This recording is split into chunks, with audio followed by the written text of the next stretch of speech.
eng yaqin insonidan zarba yegan paytda yoki tushkunlikka tushgan paytda bir dardini aytayotganda eshitganda bir jumla ishlatadi. Ichim og'ridi deydi. Yoki qalbim og'ridi deydi. Shunga ko'p qiziqaman. O'sha ichim og'ridi deyotgan insonga o'sha joy qayer? Buni javobini menimcha hech kim bilmasa kerak.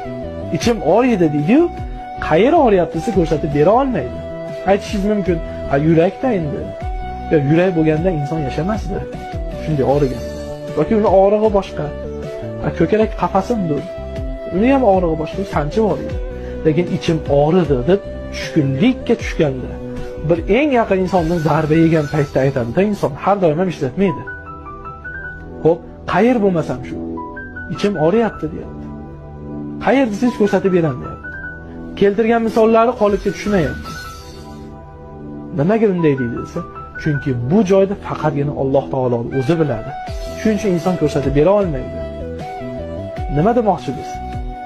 Yaqin insonlaringizga bir so'z ishlatayotganingizda, bir jumla ishlatayotganingizda, unga zarba bermoqchi bo'lgan paytingizda, uni ichida Alloh taolo borligini o'ylab turing.